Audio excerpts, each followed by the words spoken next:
enfrente al gigante con Ho'oponopono. En el arte de la guerra, Sun Tzu nos habla de que para enfrentar un enemigo y combatirlo, debemos conocerlo.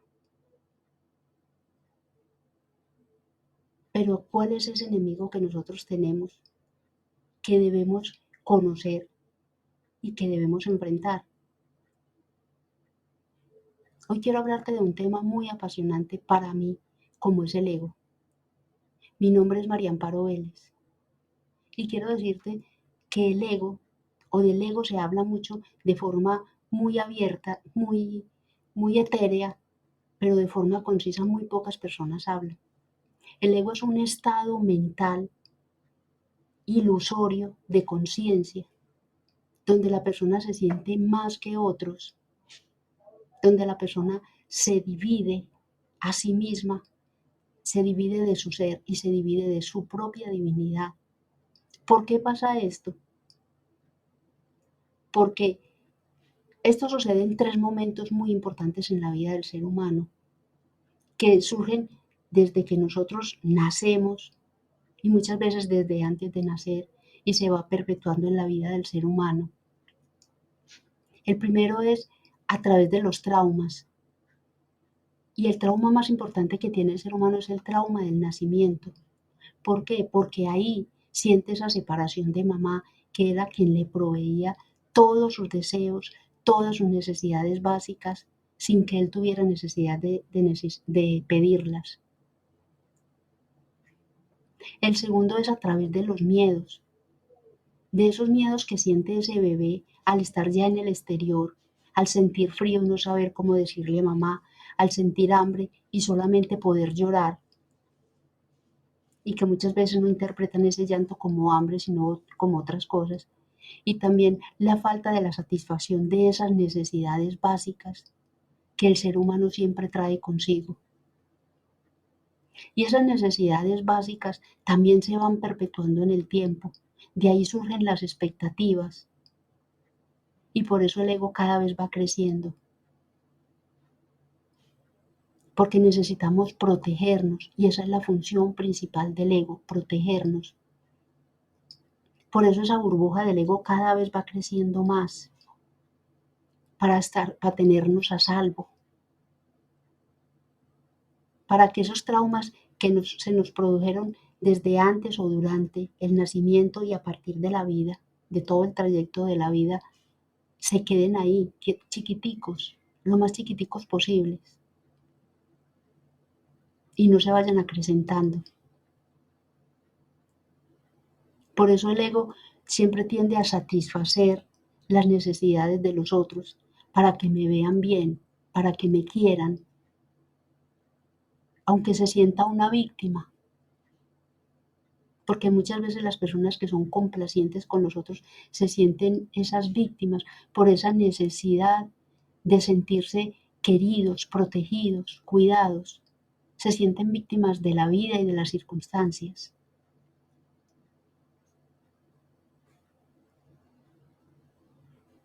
Ese momento en que el ego hace su irrupción en la parte externa, porque el ego siempre es externo, es de afuera hacia adentro. Él nos pone la barrera aquí afuera, por eso el gigante está aquí, enfrente nuestro.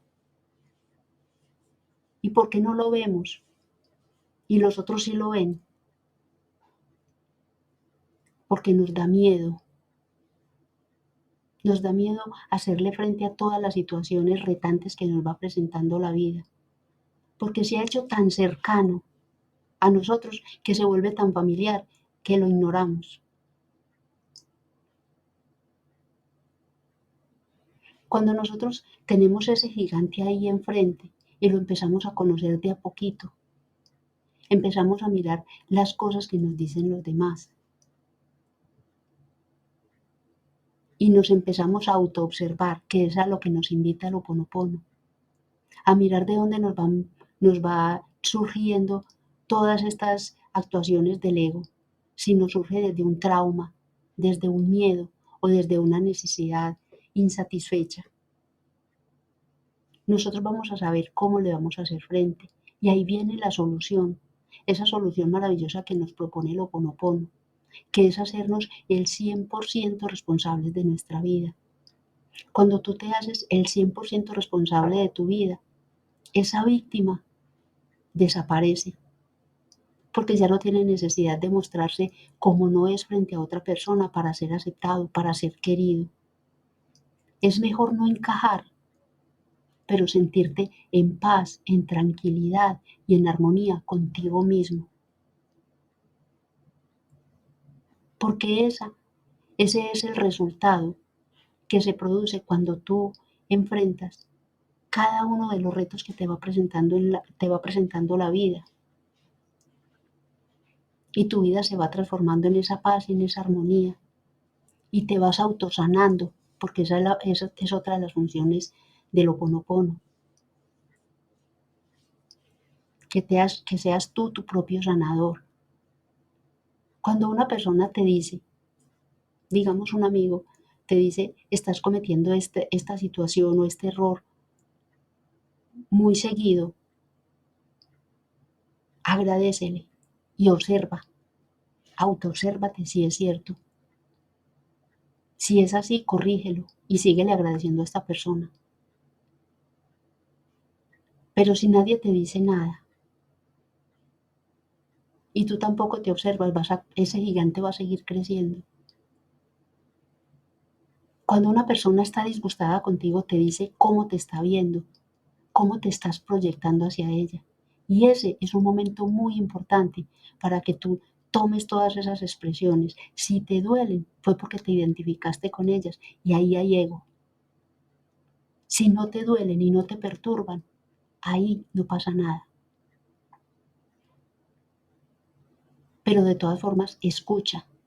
Esto es para que escuches todo el tiempo. Escuches, te escuches a ti mismo y escuches a los otros. Ese camino de autosanación se produce cuando tú vives en constante observación de ti mismo y comienzas a hacerle frente a ese ego. ¿Para qué? No es para combatirlo, como nos dicen, no es para derrotarlo, no es para acabar con él. No, él es una parte muy importante de nuestra vida, porque ya te dije, nos está protegiendo. Es para que empieces a mirarlo, a sanarlo y a integrarlo a tu vida. Eso no se logra de la noche a la mañana, como todos los procesos del ser humano. Son despacios, por eso se llaman proceso. Es paso a paso. Es una conquista diaria. Es con consistencia, con persistencia y disciplina. Yo te invito para que comiences a enfrentar ese gigante que tienes ahí, rozando tu nariz, y te hagas amiga de él. Y lo comiences cada vez a ir achiquitando, como si tuvieras un gran globo y lo fueras desinflando poquito a poquito, para que vayas ganando paz y armonía, para que te vayas sintiendo cada vez más pleno en tu propia presencia y en la presencia de la divinidad que te habita. Si te gustó lo que escuchaste, compártelo y sígueme en mis diferentes redes sociales. Nos vemos muy pronto.